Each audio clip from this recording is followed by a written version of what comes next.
right. Hello, Hannah. Thank you for coming today. Thank you for inviting me. Could you introduce yourself? My name is Hannah, and I'm the MYP Coordinator at KFS, Korea Foreign School. Thank you very much. Okay, let's go ahead and jump into it. So number one, IB incorporates a number of 21st century skills.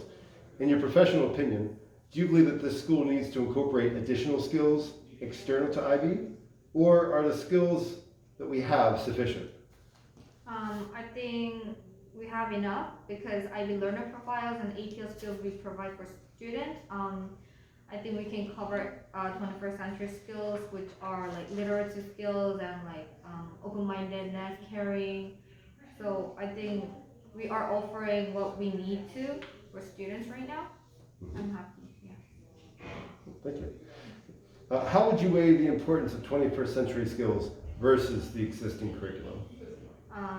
Like the number one answer, I think 21st century skills and the current curriculum at our school are quite similar because we encourage students to meet ATL skills throughout whole MYP years, and also IB learner profile has been emphasized from PYP, like primary school to MYP. So students will acknowledge about the skills and the attributes that they have to perform.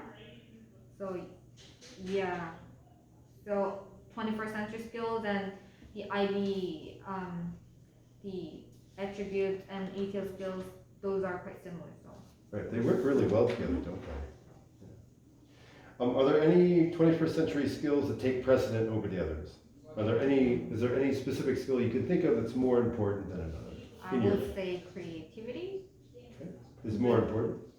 Yeah, yes. Okay. Because students can learn like literacy skills or being kind to any other people, but creativity cannot be taught by any other people. So if we want them to build their creativity, then we should provide other skills for them to think about their creativeness. So it is for me to answer. Yeah, I think creativity is excellent, or an important skill is creativity, because where else do you learn that at? And you have to give students time and space to be able to be creative. You can't just say, all right, today we're going to creativity, and then, for the next hour. And they need some backgrounds from what they've done. Right. What they've been taught, yeah. Sure. Oh, absolutely. Okay, next one. Does it currently exist, or does the school have any plans to incorporate skills-based feedback loops to the students? So basically what that thing is, when we teach content, we teach we'll teach spelling words, and then we'll give a test. And if they pass the spelling test, then great, we move on. If they don't, they'll probably see that word at a later date. Mm-hmm. So what I'm asking is, do we do that for skills? Currently, we do have scope and sequence for ATL skills in IB. To be honest, it didn't apply very well. So we know which skills need to be more. Which skills need more support from teachers, and which skills need to be addressed more. But it hasn't been applied very well, to be honest. So can we do it again? No, that's fine. I'll cut it out, and your initial answer is fine. Okay. Sure. Um, So I'm gonna put my hand in front of the camera, and that'll be like a cut. So I'll cut all this weird conversation out, and then I'll just move on to the next sentence. Oh. Okay. How does the school maintain continuity for 21st century skills? Do we have a method of tracking 21st century skills? At our school? Yeah. Now you mentioned that was the IB. We do it through IB. ATL skills. Yeah, we do have it. We are planning to apply it to our curriculum. So for example, grade 6, they have to have certain amount of literacy skill to understand what information has been provided. So from what they've learned from grade 6, they're gonna build more on grade 7. So yeah, we're continuing with 21st century skills. Like I told you, we are very much similar to 21st century skills, like ATL skills, those kind of things, right? Sure. Number 6, international mindedness. Okay. International mindedness has become an important aspect of international education.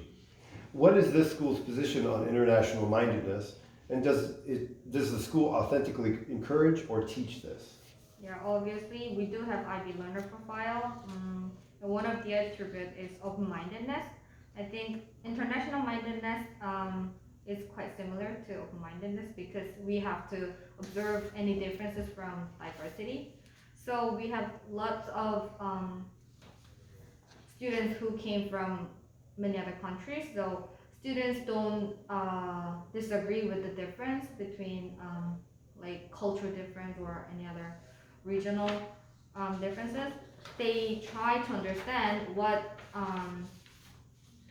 is the what difference it is, and they try to learn from others. So yeah, it's I think one thing we could touch on also is the OSA project, or the community project. And while that's not internationally minded, it's more of a externally minded for the scope of the community. So and we would like to nurture students to be global citizens so in the future. So yeah, it's in the same line. yeah, that's another action we're taking. Concerning diversity, once a student population has become sufficiently diverse, is there a need to actively emphasize international mindedness? I know that we here at KFS are very diverse, exceedingly diverse, and I am aware of the programs that we have in place. But what are your thoughts as an administrator about levels of diversity? Oh, so sorry. So what I'm asking is, how do you see this school and its diversity? Now that we're really diverse, do you think we need to emphasize international mindedness? Or is this something that, yeah, we have enough different students of different nationalities that we can lay off? Isn't this the same question, like from 6th one? So the top of the first one was, do we Encourage students to have that? Yeah. So do we have that for number 7? Oh, you're right. Right. Okay. So let's just say number 6, and then we'll skip number 7 then. Oh. Okay. So yeah, I'll cut that part out. So I'm gonna do the hand thing, and then we'll cut all this out, and then we'll move on to number 8. Okay. All right. So concerning PD, professional development, or like teacher resources, what resources does the school utilize or maintain? For We that? offer like certain amount of money for them to apply for PD like individually.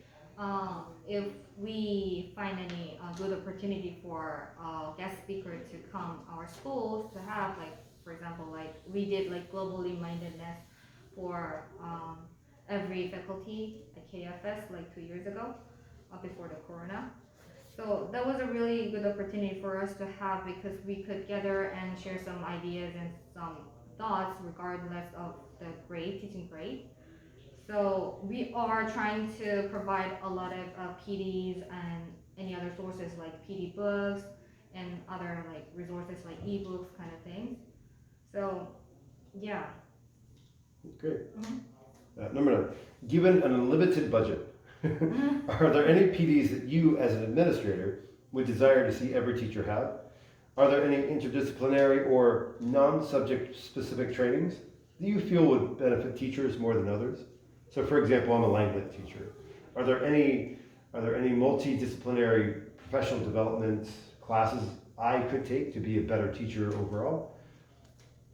Yeah, of course, because we are international school and we have a lot of like different nationalities. So it is very basic a step for us to take for students to understand the diversity of other other cultures as well. So teachers should understand the difference between other cultures to approach to students, their perspectives and their opinions, or of course their ideas, because they are all coming from their culture background. Right? So you would suggest some type of Okay. international mindedness, Yeah, it professional yeah, development. will be really Okay. good. Yeah, great. For number 10, does or how does the school ensure that teachers who've taken PD actually utilize it in classroom? Is there any type of, review?